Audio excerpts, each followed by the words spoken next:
I was resistant. I'd say, well, here I am. I'm standing in front of you. Typical guy bullshit answer. Yeah, exactly. Yeah. She always encouraged me to see, a therapist, and that took a Yeah. while. That took years. So until I finally agreed to it, then, when you got somebody else telling you other than your wife, I think that's when things sink in. All right. Thanks, everyone, for joining another episode of the Barry McKinley Vision Podcast with a special episode from the trenches. We got Manny here with us today. And Manny, just a reminder, we're just here to chat. We're not, pitching to anybody listening to us. We're just a couple guys talking about IT stuff. And I'll kind of start there and just say, how did you get involved in this crazy world of MSP? Yeah, and it has been crazy, that's for sure. So I got into this I fell into it on the voice side, on the voice and the cabling side. So coming out of college, I was a little bit delayed, took about 5 years, and that fifth year and going back and earning my degree, I was fortunate enough to go to school and play baseball for USC and got a scholarship. And at the time, when I was done after 4 years, SC wasn't graduating a lot of its athletes. So the athletic director said, if you guys stay amateurs, we'll come back and we'll pay off one last semester. So I took advantage of that. Of course, wasn't drafted. And then, so I was able to keep my amateur status. I went, got my degree, finished it up. And then when I was ready to play, I was actually suffered an injury right before a couple of tryouts with independent teams. So realize, okay, this career is not going to happen in the professional baseball world. So I better go out and get a job. I had a finance degree from SC at the time, and but I kind of was leaning towards sales. So I was getting ready to take a job selling copiers. And at the time, my uncle owned a little interconnect business with a partner. So he actually got a hold of me and said, and I had done some work for him, pulled some cable for some extra money while I was going through school. And he said, hey, you come sell phones and cabling services for us, we'll give you a third of the company. So coming out with really no debt, and said, you know what, why don't I give a shot being a business owner? So that's what I did. So for about 20 years, I was a third partner. We did predominantly voice phone system installations. We were a large Panasonic dealer. We became a fairly large Panasonic dealer. We did cabling, and then it was about 2009 where I told them we needed to start getting into voice over IP and looking at networks and understanding that. And they were older. They were the next generation above me, and they said, no, we don't know it. We're not going to go there. And so I said, well, that's where I see it going. So I told them, you know what, I'm walking away. I'm just going to give you my third. You guys divvy it up. Got that all on paper and legal. And then I started Converged Telecom and Data Solutions is what I started. And we got into VoIP. So went through the painful beginnings of VoIP and all the packet loss and everything. Brought on clients, lost clients. Then we started dabbing into some cameras and IP cameras. Brought on a network guy fairly quickly. From my other company, two guys came over with me. And then we brought on a network guy and got a better understanding of what needs to be in place for successful deployments of VoIP, how cables need to be run, how they need to be terminated and tested. So, and then of course, there was star boxes that needed to be put in place or equipment that prioritized voice on a network. So anyway, we did rather well. We continued to grow that business, got into IP cameras. And then we started dabbing into the network. Some people started saying, well, hey, can you fix this on my computer? And so the network guys started jumping all over that. And then we started to grow that little by little.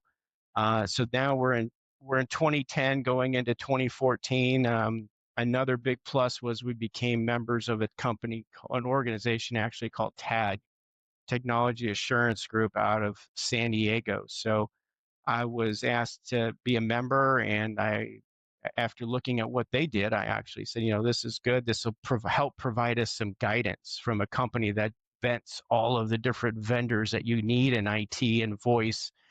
And so we became members, and that went well. Got introduced to a lot of other members that were like me. They were a lot of them were a lot larger, but so just became friends and developed this big network group of other MSPs and voice VARs throughout the entire United States, actually. Um, then, again, the MSP business started to grow little by little. Another client, nothing large clients, probably no more than 15 clients. I'm sorry, no more than 15 employees per client. And so we started to build that, and it was great. Back in about 2018, 2019, the business side of what we were doing, I started to introduce that to my son at the time, and he was going through Cal State Fullerton at the time, but was busy with school, and he was running a fraternity. He was president of his fraternity, but I just saw his business acumen and what he was doing with the fraternity, how he turned that around financially, how hard he worked. So while he was wrapping up school, fraternity was done. He got a job working for a large electrical company where he was a project engineer, and really got to understand the back end processes of when a job gets closed, what processes are needed from ordering to receiving to reading a plan and making sure that equipment, all the logistics, all the equipment got to job sites on time, the right amount of equipment. So um, those are things that I wasn't good at. I wasn't good at the detail. I've never been good at the detail. It's always just grab the job, put it together, get a deposit, order it on your drive home, so to speak, knowing what the next PO number was, and just hoping things were in stock because you promised to put it in a day or two later. And Right. it was just always helter skelter. There was never any organization behind anything. All the processes were in my head. We probably had at the time maybe 5 to 7 employees, maybe a part-time guy here and there. Um, and so that's kind of how the business started. And it kept growing little by little, but it was never any kind of exponential growth. There was, they came from me, right? I was the leadership, and, I just had too much going on at the time. So, um, and we're at a much different place right now. And I have to give, 90% of that credit to my son and how because I brought him in as a partner. He's actually the president of the company now. He's got ownership of the company, and it's it's so much better, and probably the best decision I've ever done, because it wasn't easy in the beginning. I've got this, not just this young man, but my son saying, "This is what we need to do. This is what you need to do." And it was funny because the dad kind of came out of the conversation, right? It's not, "Dad, can you do this?" It's, "No, you need to do this. You need to do this, this, and this, and this is how we're going to do it." And so it took a while. It also took therapy. Um, we would go to a therapist, and we talk to different people. Because we still needed that father son relationship. Outside of work. And it would be there would be a lot of tension sometime in family events. So it was very interesting. But then it was finally saw some of the growth that was happening, and then I think the best thing I could have done, not just for the company but the employees that we had, was I finally stepped down, and said, "Okay, yeah, you know what? I'm not in the right position." And we always talk about making sure you got the right people in the right positions, right? Much like you're going to field a baseball team. You don't you know put a you know center fielder. You don't make him catch, right? So he's just going to be in the wrong position. It's not going to help the team. So um, that was eye opening. And of course, I was always reading books and say, okay, you get on these highs, you go to conferences, you come back, and all the things are going to change, right? What, 2, 3 days later, you're back to your old ways. So it was really interesting how you really got to swallow a lot of what you think you built up. Whereas, you look back at it as, I was the biggest obstacle from growing this company. Um, I know you can't do everything, right? So, um, yeah. So that's in Yeah, a nutshell where I'm at today and how I got there, right? yeah, no doubt. So, how long has your son been in the business now at this stage? So let's see, probably started right around, working in it part time, 2018, 2019, went to work for his company that I mentioned. It was an electrical contractor, but it was the low voltage side of the electrical contracting company. So it was doing low voltage cables. So it was great. He was buying the different, Cat 6 cables, Cat 6E fiber, knowing the terminations, how they terminated, knowing footage. And so he probably came on board, I want to say probably around 2021. It's that whole COVID era, right? During COVID, his company they were still expecting them to go in the office. So it was time where um, my wife said, hey, I told him I know I could use him, and so we told him, hey, come on, and he did. And think we matched what he was making, over at the company. But it was a struggle for not just me; it was a struggle for my wife because she saw what the company was doing to me, all the stress, and not being able to leave all the worries, in the office, right? And come home, right? I always showed them. I always would get home, we would have dinner and we would talk, but, you know, 90% of the time, was I present? No, I was wondering if I was going to get that shipment in the morning so I could get all that cable or all the phones out to the guys the next day. So it was a lot of stress. And so she was concerned. That was a big concern of hers. Um, but he's done a great job of managing it. Um, Loves to stay active, and and has hobbies. That's a good thing. He does have hobbies. He loves to weld. He loves to build things.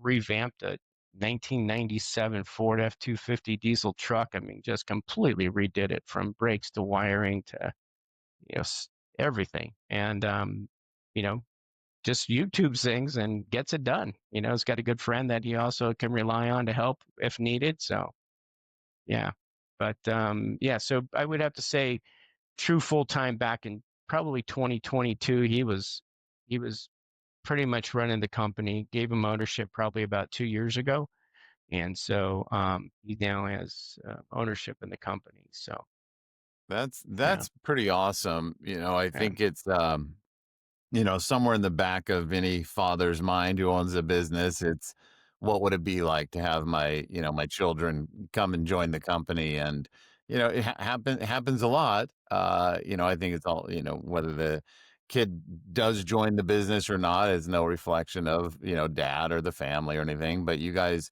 it sounds like you've had a very successful transition into that. And it seems to me that his time with the electrical company, that really was an important step to him kind of learning and figuring out and being able to bring to bear all the talents that your mhm. company needed as well. Yeah.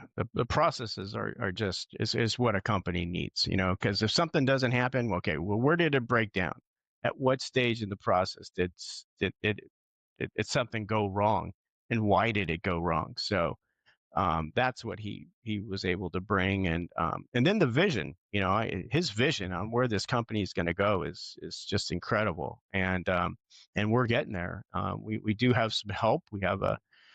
We hired on a marketing consultant, um, Dave Scott from SGS, Scott Growth Services, who's been not just a good marketer, I should say, great marketer for, got us on LinkedIn, the social media, got us newsletters, things like that. But then now it's evolved to working on with us through the EOS program. So he is not just our coach, our business coach on that, but um, he's also a therapist is really what he is. He's kind of taken that role over, and it's funny because he'll tell us point blank, this is what you guys need to do. This is where you're screwing up, and we need to do this, this, and this. And but at the same time, he's got that softness where he's okay. What's going on in your personal lives? Let's kind of incorporate everything. Tell me the successes that you guys have, not just in business but your personal lives. And um, that's been a huge help. It really has. Because could we have done it? We couldn't have done it based on my personality, right? All of a sudden you're running a company and you got to hand it over. We needed that buffer, and we needed to learn how to communicate and talk to each other during business hours and then after business hours. Adam, my son, has picked up golf. He's probably been playing about 7, 8 months now, and so that's always a great time just to get out there and just play together. And that's pretty much what we do together outside of golf. He's, um, you know, we've got a big project going on here at the house, doing some remodeling or landscape work. So once that's over, then, we love to go fishing. We love to go up to a place called Mammoth Lakes out here. So we haven't done that in a while, but looking forward to doing things like that, and in addition to golf. So, Oh, I recently spent a day with one of our clients, and he's probably 42, 44. His younger son is, I think he's 14. He's in his first year of high school now. And this business, this owner is just an awesome person, and he's very critical of his own, kind of ability to lead and manage his company, and always feeling overwhelmed, as he indicates. And uh, we're working through, where is he trying to go? What is this business trying to do and accomplish? And what will the scorecard look like? And with our time together, he kind of came to this place of, I want a business that my son can join and take over. You know, Either he goes to college and does it then, or he, comes out of high school and does it. And I thought that was really cool for him to think that way. But that moment was very important for him, as he had to face a lot of, well, what do I need to do, in the next, 3 to 7 years to have a company that I can be proud of and not just burden him with the condition that it's in today. So now he has this kind of timeline goal to say, by the time this boy, joins us, A, I have to be able to afford him. So now I have a real motivation to kick some butt in this business. And B, I don't want him to come in here and say, well, what the hell's dad been doing the last, however many years he's owned this business. So that, whatever that pressure and motivation is for him, it's real. And it's like you mhm. kind of see this transition now that he kind of named a goal of, I need to be here by this time frame. So I think that was really cool of him to kind of come to that. You, on the other hand, did you have that in your mind to say, one day the boy is going to be here with me? Or did that kind of come as a happy surprise that the opportunity presented itself? It definitely came as a surprise back when I knew he wanted it. So, and that was probably while he was running a fraternity at his college. I saw the business, like I said, acumen just within him. It was just understanding, I've got these expenses, I've got these forms of revenue coming in. And for at the time, he was doing fundraisers and making sure guys were paying their rent that lived in the house. And um, so I saw him, and he was telling me, of course, what he's done and where, how far in debt the company or the fraternity was prior to him coming on, and then where it was in the middle, and then where it ended up being. It ended up being he turned a good sized profit for the fraternity. But what did he do? He had to build. It was a deck that was falling and being torn up, and I saw him, demo that deck and pretty much build that a brand new redwood deck on his own. One of the fraternity brothers' father was an architect, and he agreed to draw up the plans for him. And he was up, I think slept very little. And when I saw him put that together, I thought, oh, wow. Then he remodeled bathrooms, hung, lights to save the fraternity money from having to hire it out. So, I saw him do whatever he needed to do to make it work and turn, and have that fraternity turn around financially and become profitable. So, um, I think the best thing for him was also to work for a large company, a large electrical company in the low voltage division. Um, so again, the issues we were having as a family is that my wife just saw all the stresses that this running this business, had on me because I wouldn't delegate. My biggest problem was delegating. I had good people working for me, well, I thought were, and it turns out, there were, things going on that you just overlook because you saw them doing what they needed to do, right? But they weren't vested in the company, so there were a few that just you knew were great employees. So when he came on in the beginning, he would tell me, "Hey, Dad, this guy's just not working out." And this was one of the guys that came on from the very beginning. He's sucking you dry, and what is he doing? And so he set up processes in place. Every time you send an email, you got to copy a distribution email, right? It was something so simple, so that we could see how many emails he was sending out. I could never see that before. So all those little things that started to really then open my eyes and said, okay, shoot, you know what? You're right. And as hard as it was to let people go, I finally had to do it. And, we've let people go and then we thinking, well, how are we going to survive? And, but then the right person comes along. Right. And, so it's been great. Now we've got an in-house full-time support person. We've got a sales executive we hired that's been on board for going on 4 months. It'll 4 or 5 months, and she's just a rock star. And we're so fortunate as a company to have her. So a lot of the sales that was on me is no longer there. So I can focus a little bit more on the processes of the billing and invoicing and making sure that gets out. And then once that's dialed in, then I'm headed back out. I'm working on our base and building that, to try and help, or to help in the sales and making sure that the existing clients we have, our QBRs are being delivered. What additional services can we help them with? Because now we're actually doing, of course, cabling, we're doing voice, we're doing IP cameras, we're doing access control, and we're doing MSP services. So we're able to take all that on, and every aspect of what we do, again, the cameras, the access control, everything must get billed on a monthly recurring revenue. We'll be right back with more, but first, here's a quick message from Barry McKinley. Most MSPs are constantly busy, chasing tickets, projects, and fires. But without structure, it's hard to know if the business is really improving. Vision from Barry McKinley is the system that helps you work on your business, not just in it. It connects leadership strategy with daily execution. Vision aligns people, process, and performance, creating clarity and rhythm from goals to results.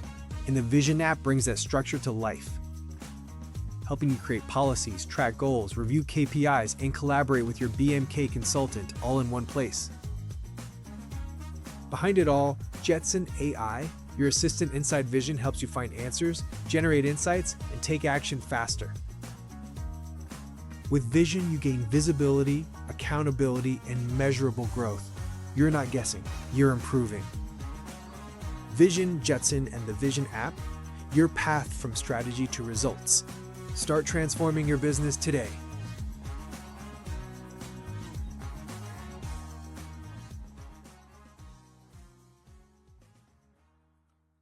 All right, let's get back to the conversation.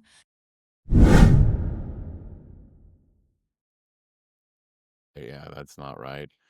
Okay, so when you're, oh man, a lot of them. So we take full support.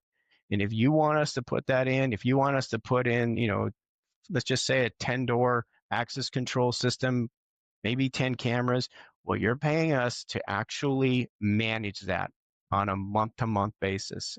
We are the ones that add users. We do everything. So clients want to say, wait a minute, you're going to charge me, $10 a camera a month, and $30 for the NVR to do what? And, well, we're doing all your updates. We're making sure, at least twice a week, we're hitting every system to make sure it's recording, making sure, the search is there if needed. If cameras need to be cleaned, we'll let them know, hey, this particular camera is not, it's got tree branches growing in front of it, whatever the case may be.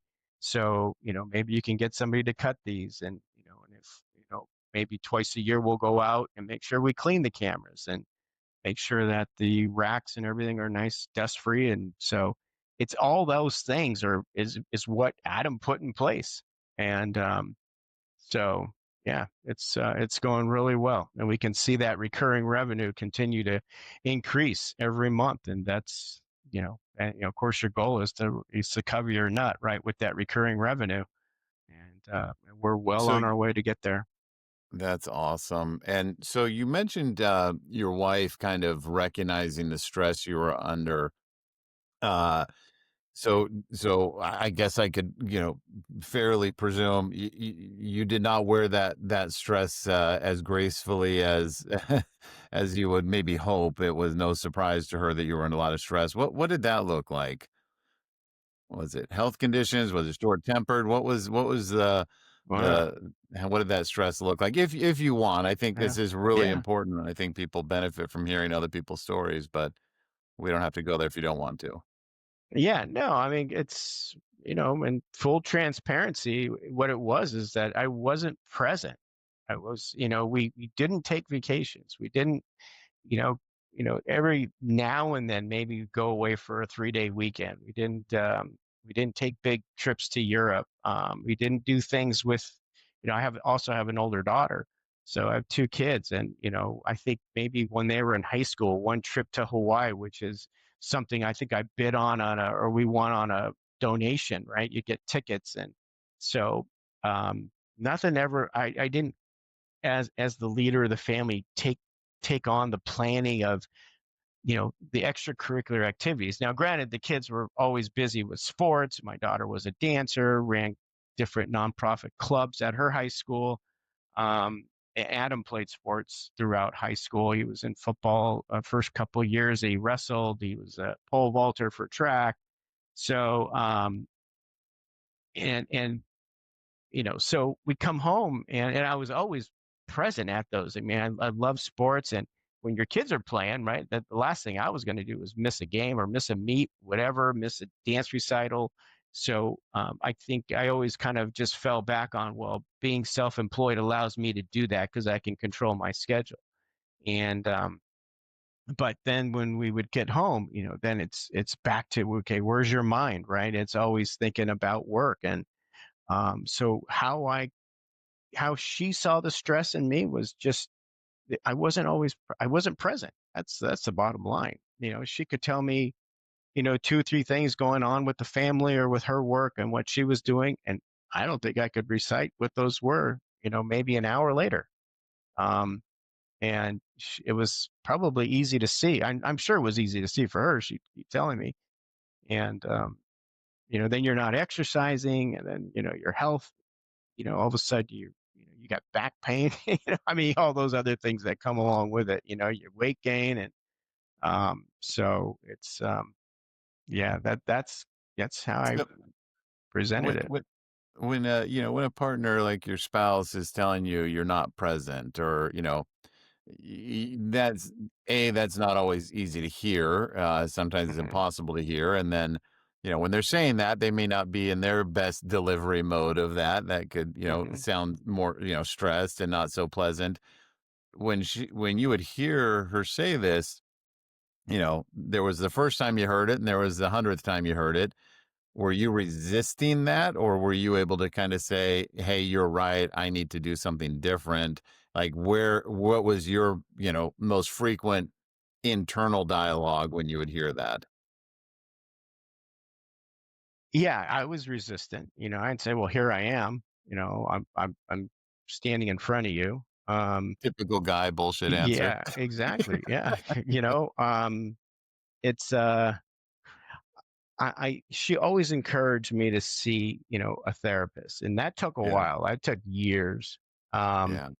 And so until I finally agreed to it, then, when you got somebody else telling you other than your wife, I think that's when things sink in. Yeah. And, and again, that's why working with Dave has also, been beneficial for us. Here Adam and I can go back and forth on certain ideas and how the company should be run and the direction it should be headed. But when you actually have somebody else tell you, and it's like, oh, okay, this must be true, right? And so it was that. It was probably going to a therapist. That it was probably eye opening, and it's never a quick fix ever. That's the thing, and the amount of work it takes to implement being present. I don't know if other business owners can do it quickly, but I didn't do it quickly. There's certain triggers, right? And as soon as you pull down into your driveway, I'm fortunate I'm able to have a detached building from my house. So I'm working out in a back building. And so for me, work and home life began as soon as I pulled down the driveway.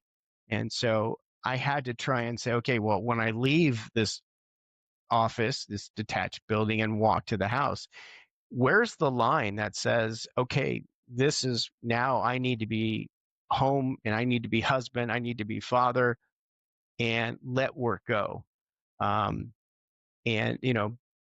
back in the early 20s, you all of a sudden you're full access, right? You've got emails come into your phone.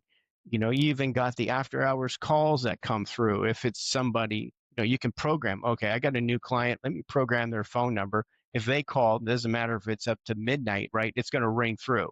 So you can do those call filters, and we get those calls. And she would say, God, why can't you just let it go? Why can't you address it in the morning? And she was right, and now now I've got that mentality, but my son is like, he'll answer it. I mean, it's funny to see how things change. But he's doing a pretty good job of saying, okay, I'll silence my phone at certain time and we'll pick it up in the morning. But if it's important, he'll respond. So going back to answer your question, it's probably once therapy really, going to it multiple times and understanding, hey, if something were to happen, it's always that question, when you're laying there on your deathbed, what do you wish that you could have done differently, right? I'll tell you, it's not answering that client's phone call because they're mad that something's not working. No, it's being able to say hi, hi to your wife and say, hey, I'm right here. How was your day? Let's, go for a walk. Let's do these things.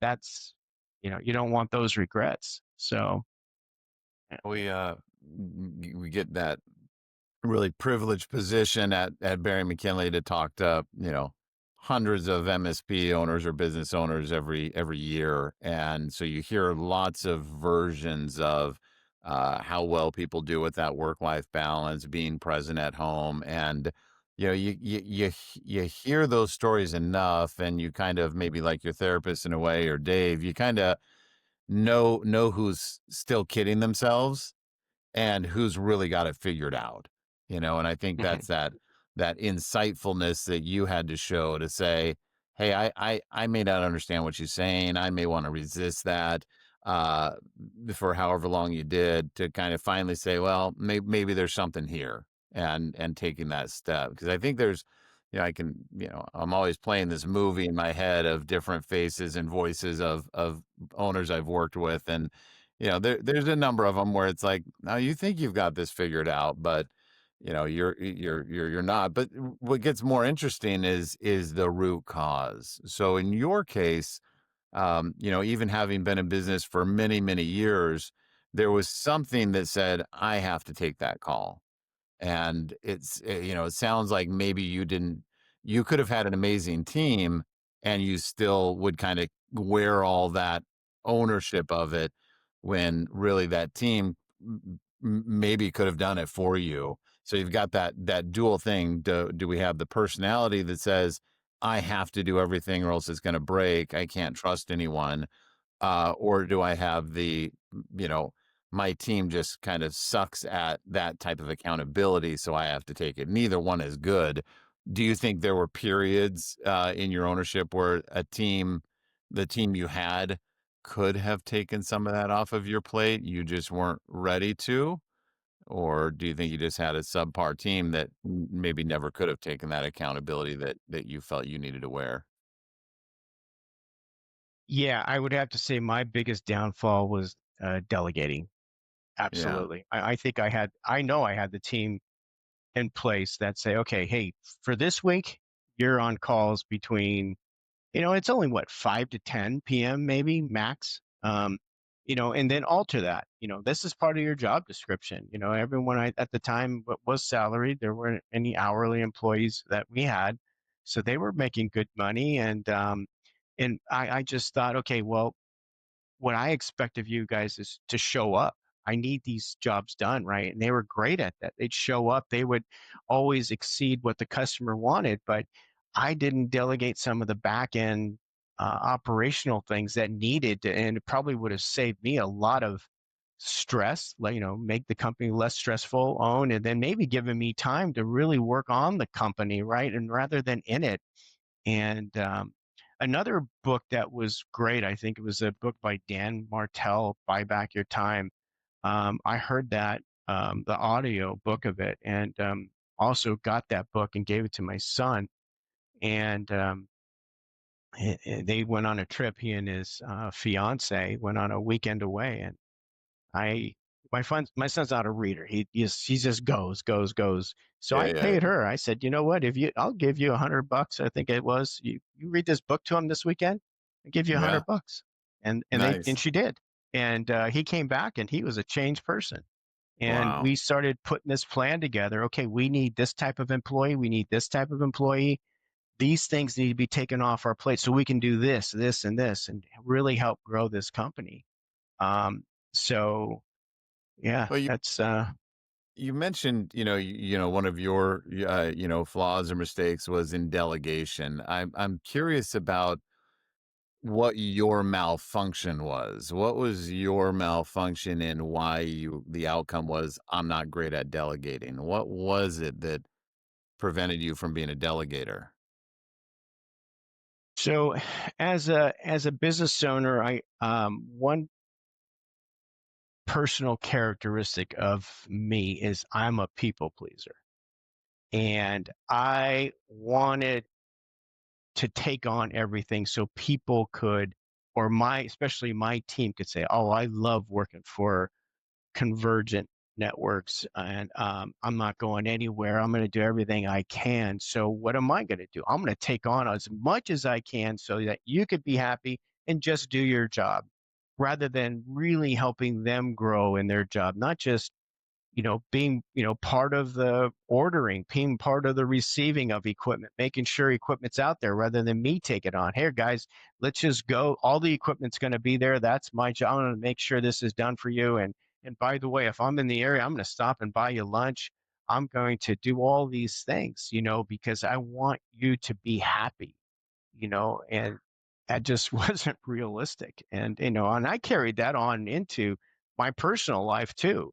And just saying, for friends, oh, yeah, you need something? Yeah, I can go help you build a wall. I can help you do this, and then that's time away from my family, right? So, um, that personality trait was is I wouldn't say it's getting better. I'm learning to understand that no is a complete sentence. And if, I can't do it, I need to step up and say, no, rather than say, oh, I'd love to help you because I think you're going to like me better, or whatever the case may be. So, That people pleasing, I'm really impressed that you called that out. Now, I definitely have, that's a dominant trait of my own as well.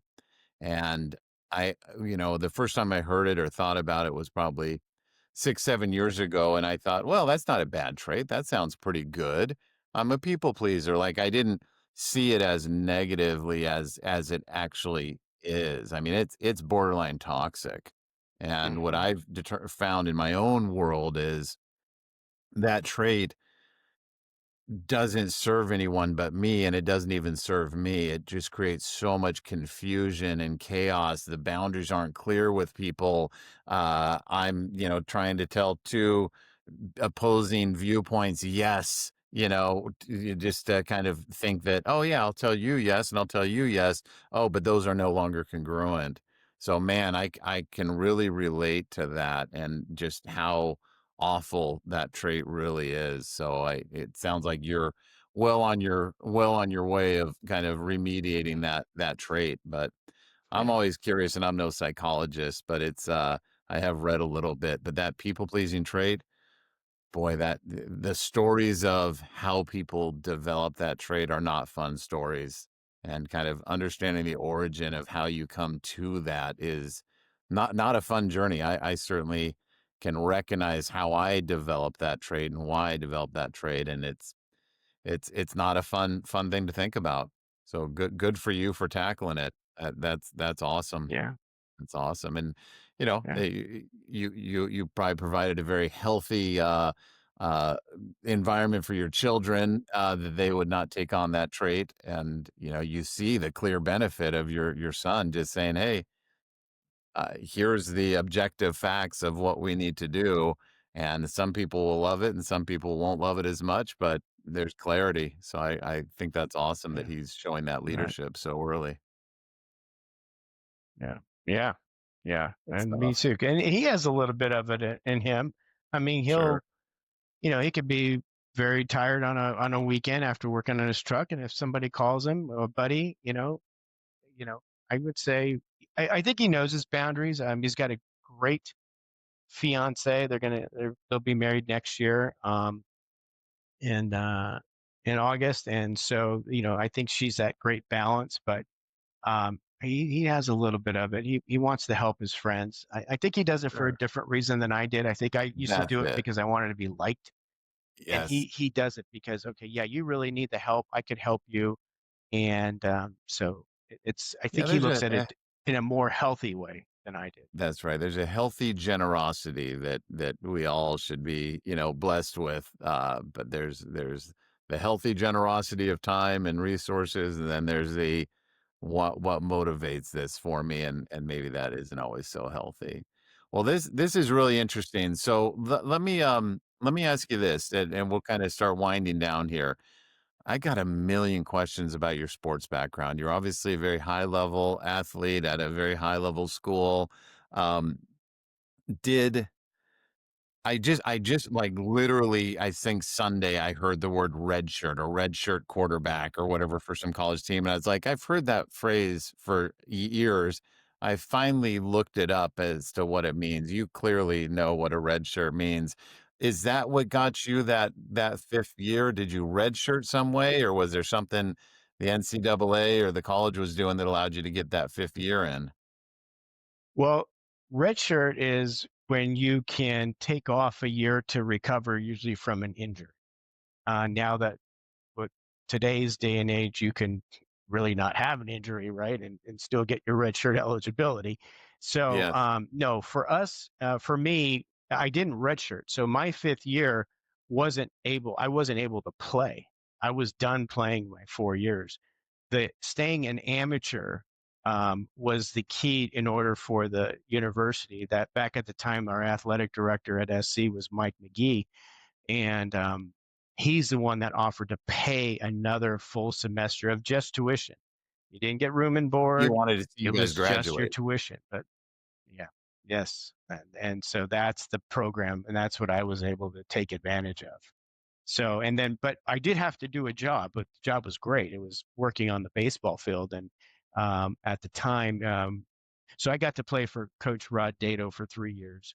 And then my fourth year was with the new coach that took over after Rod was there for 32, 33 years, maybe, was Mike Gillespie. And so I got to learn a lot about the game when I was his grad assistant. So, I was going out, hitting balls, and then doing a little bit of scouting, understanding and seeing how to evaluate talent. Um, and it's funny, it wasn't always the best player on the team. It was looking to see who did a lot of little things correctly. That's And right. that was eye-opening. And even to this day, I can actually look at probably I can even go down to an 8 or 9-year-old and say, okay, hey, he's not the best player, but I can see what he can do with his feet. I can see what he can do with keeping hands back. It's so funny. And then just watching a game. And I'm blessed. Adam he likes sports, but he can't sit down and watch a game. But my daughter, who's a year older, who's a manager or senior in public accounting for Deloitte, is just all into sports and loves it, Yes. loves the game, loves Yes. the game of baseball. And her fiance played at the D1 level at VCU, and loves it as well. So we can sit there and literally analyze a game. It's great. It's a lot of fun. So anyway, going back to your redshirt thing, I did not redshirt.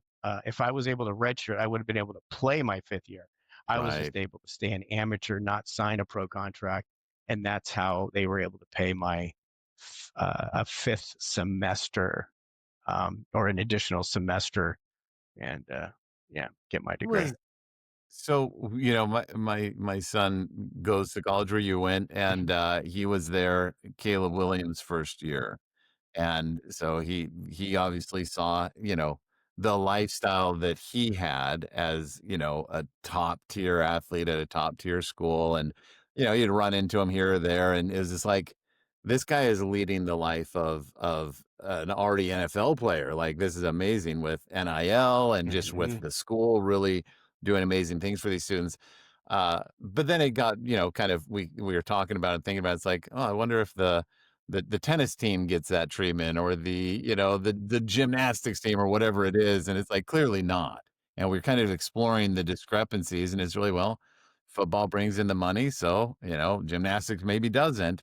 So there is some sort of fairness there. But let me ask you, as a baseball player, life pretty good for the baseball team at SC back when you were there?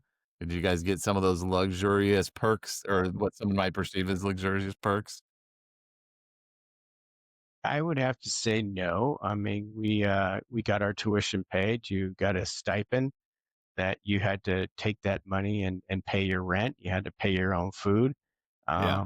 We would get fed during games, right after the games, home games. I think the biggest plus that we had is that we never had to take care of the field. We had a crew that would just, every practice, the field was immaculate. And we would go to away games and, Cal State Fullerton, or, some of these other schools. And after the game, the players are there raking the field and Oh, getting everything really? ready. And that was never the case for us. Travel was always, plane travel was great. And Yeah. I think we stayed in Hyatt's. The school had a contract with I mean, so it was first Yeah, class, and it pretty was, good. meal money on the road, but that was it. Yeah. And I'll have to say, in the beginning, I also had a brother who was there in front of me. He was there a year ahead of me. We were playing at SC together, and it was Yeah, that's great. cool. So there were, times where I even had to find work to help, even pay rent. In the beginning too, I didn't have room and board. It was just tuition. And as other players would graduate or leave, then you got a little bit more, and then you could use that to pay rent. So I remember in my beginning, my first couple of years, I was driving a car, an Escort, which is not part of the financial aid system, so I could keep my scholarship, and or driving around girls at from 9 p.m. to 2 a.m. or escort service, so I could make extra money to help pay for rent. And That's right. so, yeah, back then we had to work. Nothing was handed to us. And then of course playing, you're all everything coming out of high school. And then you go and say, hey, you're carry this Mark McGuire's bag on the bus, and things like that. And so it was, yeah, it was eye-opening, and it was interesting to see that a lot of who you thought were the players that were gonna make it didn't, Right. Right. and then the ones that did is like, wow. I mean, a great guy, Randy Johnson he was just a great guy and Randy everything, Johnson but was in your he had class? no, he was a year above me, The and the guy who threw he crazy? Oh, wow. yeah, yeah.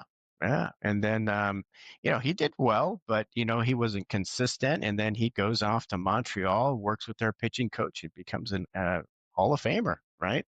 Oh, yeah. But there were other pitchers that were, better at the time, right? So it's, there a lot of luck, a lot of good guys got hurt. And, so, a That's lot goes into it, it that's really does. That's the heartbreak. I have a buddy who went to school out in Northeastern, and he played football and baseball. And when he graduated, or when he was about to graduate, he had offers from MLB and NFL, and he was in a tough spot. He like maxed out at the combine, like he was a stud, and he chose football, played for the Rams. First preseason game, there went his shoulder. Now they're both dead. It's just like, oh, this is now over. Like that heartbreak is just that's happening every day to every sport, every athlete. But here's where I'm going with this was, he was that mentality, and it sounds like yourself as well. When you've got a high level athletic talent, like my buddy Mark did, he went on to win daytime Emmys and, was a very gifted graphic designer, worked on big Nickelodeon shows. And it was just like, that's just a mentality of like, you just know how to win. Like, and I would assume that's very much the case for you as well. You play a D1 athlete, you just know how to win. Do you think that's true, or do you think that's not necessarily universally true if a high level athlete just knows how to win in life as well? I think it's a discipline. We were told, okay, hey, during the fall, you couldn't take a class after 2. You had to be available between 2 and 7 p.m. During the season, you couldn't take a class after 12, and that's it. So, and try not to get a Friday class. So it was the discipline of making sure you showed up on time, you're prepared to practice, and then they didn't tell you, but a lot of us would then find time to go to the weight room, right, to make sure that we continue to work out. And so there was probably only maybe 10. You've got a 30-person roster, so we were always in there. Any break between a class or up early, you were in the weight room and working on just trying to stay conditioned. And what I did do and didn't know about was just making sure you ate well and eat the right foods, eat the right amount of protein and everything, making sure you had a well balanced diet, going and eating hot dogs and whatever whatever was quick, right? Um, that was there. It's staying disciplined with your diet, and then of course, what you really need is sleep. You've got to make sure you get to bed, and you're young, and you've got the fraternity row, and you've got parties, and you've got your teammates saying, "Come on, let's go," and so you're waking up, and the last thing you want to do is go to class. So yeah, so it's the discipline I think that I had back when I was there that is carried over to where I'm at now. Because if I have to get something done and it's midnight, I'm going to get it done, right? It's what's going to happen, even if you don't have something planned for the next morning, because something's going to come up, right? So That's let's right. get this thing done, and whether it be a quote, whether it be whatever it may be, a program, whatever you got to do. So I think it's the discipline that I learned back from playing that is carried forward to my business career. For in terms of win, yeah, you always want to win. The feeling of closing a sale, and it's the greatest feeling ever. And feel of winning a game, being part of the success of a team. It's just those are great feelings, and I think that feeling is the same. It Yeah. really is. Oh, that's awesome. I always think of, the employees of my clients I've seen over the years that were high level athletes, and more recently I'm seeing like we've got two clients right now that are, prior service Navy SEALs. And, we've also got guys that were in very high level military combat, positions that are employees now. And it's just like, Man, if I could just fill a company of prior service, high level military, Yeah. and D1 athletes, man, that would be great because they all Yeah. seem to have that. I think you identified it well, that discipline and that just doesn't matter if somebody's watching them every second or not. They're there for them as much as anything else to say, if I'm going to do it, I do it 100%. Not a mentality we see with everyone. And those folks tend to have it. All So right. Yeah. that's fun. Well, Yeah. very good, man. Well, listen, it was a pleasure having you on the podcast and chatting and learning Yeah. your story, Yeah. and Thank you. gave us a lot of great things that I think people are going to enjoy listening to and relating to. So thank you very much. All right. Absolutely. Great. Thanks for having me. All You right, bet. And Josh. where can people find you, by the Yeah. way? Convergent Networks, our website, convergent-networks.com. We spend a lot of time and money and making sure that website shows everything we have. It shows our team, great team, and we're excited about where we're going with that. Awesome. Very good, sir. Well, thank you again. Yeah. Bye, everyone. Yeah. All right. Thank you. All right. Take care.